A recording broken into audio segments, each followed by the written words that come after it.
What's up guys, it's me Jeremy. So Riot released this pretty sweet concept art book that's got a lot of really cool stuff in it that we've actually never really seen from them so far, and it's really just all concept art about, what champions were like before their release, and it gives you a really awesome look into what Riot were thinking when they were designing their champions, and it's a pretty valuable insight into the overall development process. And you guys know, of course, how obsessed I am with that stuff. So I wanted to take a look and make a video about it. And of course, if you guys enjoyed the video, definitely hit that like button and let's get started. So the book's sorted by alphabetical order, so of course the first champion in the book is going to be one of the oldest in the game with Annie, and she was originally designed as kind of a lot more dark and more gritty sort of character, and kind of with this expectations around taking this really sweet and innocent girl and turning her into some kind of devil almost. The concept art's really fantastic, really intense, and just so dark and gritty. And although you can definitely see how it contributed to Annie's release design, I kind of wish they really explored this darker side more in terms of her character. Next up we have Ahri, and she's a character based on the Kumiho, which is a nine-tailed fox in Korean mythology who kind of turns into this woman and then seduces and then kills the men that she seduces. So unlike Annie, who was made to take an archetype and just kind of completely flip it around, Ahri was an example of Riot taking more of a already known archetype, but then just them putting their own twist on it. And that's something that's pretty common to see overall in terms of creating champions, but it actually works pretty well, which is usually why you see it so often. Next up we have Heimerdinger. So when Riot started designing Heimerdinger, they kind of knew that he was going to be League's little homage to Albert Einstein almost. In his original design you can definitely tell that he's a lot more of a technological genius, but at the time in this version of his art it wasn't entirely clear whether he was this short hairy dude or maybe a little bit something more than that. And moving forward from the initial concept is what allowed Riot to pin down what a yordle actually was at the time. So in a way, Heimerdinger was kind of almost the foundation for all the yordles in the game today, really.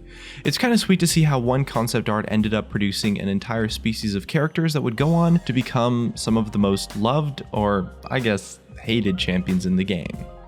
Next up we have Vi, and we've talked a lot about Vi's history before since she was one of the original attempts to make sort of this engineer character concept become a reality. And the core of the engineer character concept is hextech, so League's combination of magic and technology, and it worked really well with Vi in her development.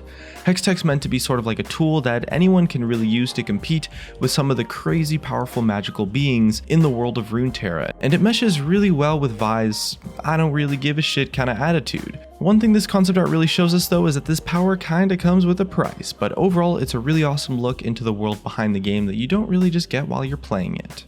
Next up we have Gangplank, and the concept art of him is all about his transition from being this laughable stereotypical pirate into more of an actual kind of relatable person, a defined character that offers more than just the stereotypical pirate trope to the community. The rework definitely made him feel a lot more badass and a lot more realistic too, but it also managed to keep some parts of the champion that players have a pretty solid attachment to.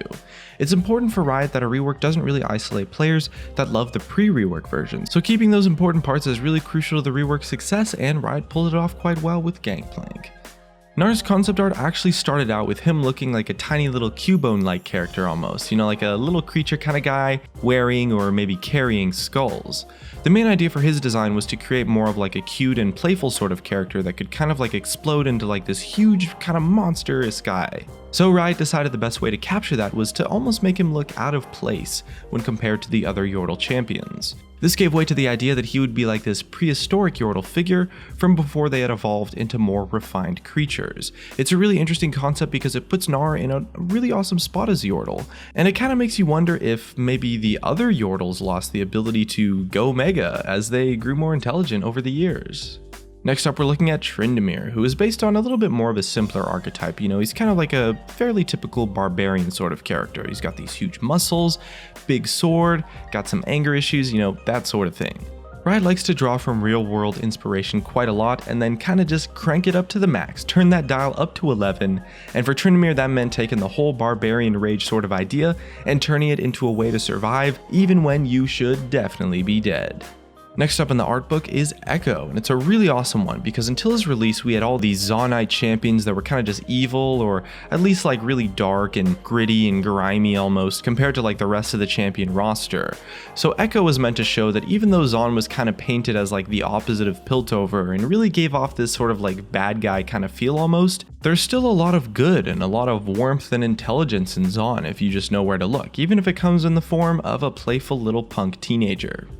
So whereas most of the champions we've talked about so far have had concept arts that kind of needed to be reiterated to bring out whatever design element Riot was aiming for, Rengar happens to be a little bit of an oddball. It's like someone kind of sat down and said, hey, we want a humanoid but like a feline character that also fills the hunter archetype, and the earliest sketches, honestly I gotta say, just nailed it from the start. You know, he looks as ferocious as you'd expect with that crazy presence, and his gear gives you that really nice sense of intelligence that you wouldn't have expected if he was sort of just like a big line champion, and overall it comes together quite nicely. Next up we're looking at Jinx, whose first sketches were done by Riot Tea Time with the idea of this girl with like a really crazy, unstable mental state, and it was actually the concept art from Riot Tea Time that inspired Riot Gypsy Lore to later on create the champion. The early art pieces with Jinx captured her face in different places along the emotional spectrum, and they were huge motivators in what would later lead Riot to design the champion that would go from just hitting 0 to 100, every emotion on the scale along the way. Most of the time when they develop a champion, they kind of start with like a character's design or maybe like with an idea for the gameplay kit, and they kind of just like let that build up and really focus on that aspect of the design. But Jinx is one example of maybe the opposite, of starting with the actual character, starting with the theme. You know, they started with the crazy person and they kind of just made a kit that reflected it. And overall, it worked out extremely well. Next up we're looking at Miss Fortune, and she's probably my personal favorite from the entire book, and her concept art is all about her rework though, with the goal of kind of keeping like her trademark sort of like sexiness almost, but also like the piracy sort of aspect, but also keeping her separate from where she still has a lot of differences to Gangplank. Miss Fortune's revamped lore kind of paints her as someone with like a reputation almost, you know, someone to be like really feared and respected, and her concept art is really awesome because it really gives you like such a clear image of her identity as sort of like this awesome pirate queen almost. And it even has like a storyboard that documents her life and kind of shows what caused her to become this fearsome character. Next up, we're looking at Singed, who is a prime example of Riot's tendencies to maybe take one defining feature of a champion and then just go ham on that one individual feature, totally just exaggerate it and make it really recognizable. And for Singed, this feature was his huge ass bottle of poison that he carries around. It's a little bit simple, but it's actually really so clever in the way that it's presented. You know, just that bottle of poison alone tells you everything you need to know about Singed's personality. You know, he makes his own poison, so he's a scientist, maybe he's a chemist, and of course he enjoys poisoning everyone else, so he is also a psychopath. And you get all of that information just from seeing his art pieces, really. And at the same time, Singed is also meant to be like a little bit silly, kind of nutty almost. So they stick this big bottle of poison on his back and make him administer it by running around and just leaving a trail of death behind him. It just works so well. So Sion's concept art is another champion that's looking all about his rework and really just Riot's quest to reinvent outdated champions in a way that kind of just stays true to what made them unique in the first place, but without ruining what players loved about them. Sion was originally kind of like a goofy looking sort of guy for an undead character, but that was a little bit of what the player base sort of connected with, so Riot really tried to preserve that during his redesign. Whether they succeeded or not kind of depends on who you ask, but overall he definitely looks way more badass and a lot less like a stereotypical ghoul sort of champion. But aside from his awkward mouthpiece and weird proportions, he's not really that wacky looking anymore. But the new revamp for Sion was definitely one of the more successful ones throughout League's history, and overall, man, these concept arts are just awesome. Now, most of the time, Riot definitely comes up with designs that would look cool in the game and then really just try to make gameplay that works with it. But sometimes, you know, the opposite happens quite often as well.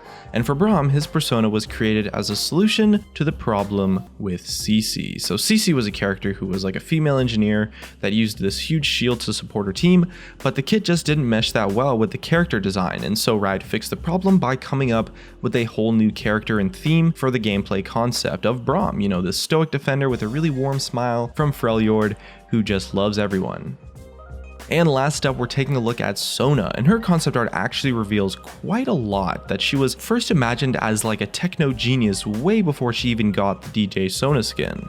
Although they decided to go a little bit more of a different direction with her lore, maybe her base skin, they wanted to pull a little bit back of that techno style with the DJ Sona.